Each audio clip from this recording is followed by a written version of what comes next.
നിങ്ങൾ വേണമെങ്കിൽ ഇത് എഴുതി വെച്ചോ, നിങ്ങൾ ഈ വീഡിയോ ഷോർട്ട് എടുത്ത് മാറ്റി വെച്ചോ. 15 വയസ്സിൽ ഡയബറ്റീസ് ഇനി മുതൽ ഇനിയുള്ള ജനറേഷൻ ഫേസ് ചെയ്യാൻ പോകുന്ന ഏറ്റവും വലിയ വിപത്താണ് ഇവിടെ.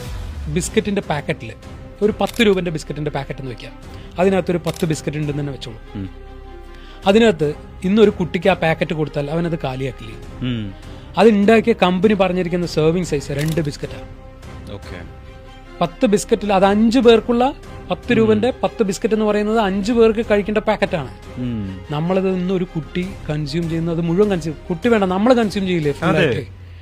അവര് അഡൽസിനാണ് പറയുന്നത് 2 എണ്ണം, സെർവിങ് സൈസ് 2 എണ്ണം പറഞ്ഞിരിക്കുന്നത്. പക്ഷെ ഇതെല്ലാം നമ്മൾ ഓവർലോഡ് അല്ലേ കഴിച്ചുകൊണ്ടിരിക്കുന്നത്. നമ്മളും കഴിച്ചത് ഓവർലോഡ് ആയിരുന്നു. അതെ, നമുക്കതിനെ പറ്റി അറിയില്ലായിരുന്നു. ബിസ്ക്കറ്റ് കഴിച്ചു കഴിഞ്ഞാൽ അവൻ അത് കഴിഞ്ഞ് ഒരു സോഫ്റ്റ് ഡ്രിങ്ക്സ് കുടിക്കും, അവനത് കഴിഞ്ഞ് ഒരു ചിപ്സ് കഴിക്കും, ചോക്ലേറ്റ് കഴിക്കും, കേക്ക് കഴിക്കും. എത്രത്തോളം ഷുഗറായി ആ ഒരു ദിവസം കഴിക്കുന്ന കൺസ്യൂം ചെയ്യുന്നത്. പറയുമ്പോൾ ഞാൻ ബിസ്ക്കറ്റ് ഒന്നല്ല ഇത്രയല്ലേ കഴിച്ചുള്ളൂ.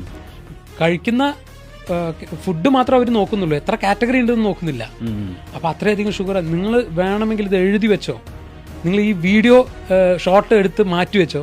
15 വയസ്സിൽ ഡയബറ്റീസ് ഇനി മുതൽ ഇനിയുള്ള ജനറേഷൻ ഫേസ് ചെയ്യാൻ പോകുന്ന ഏറ്റവും വലിയ വിപത്താണ് ഇവിടെ.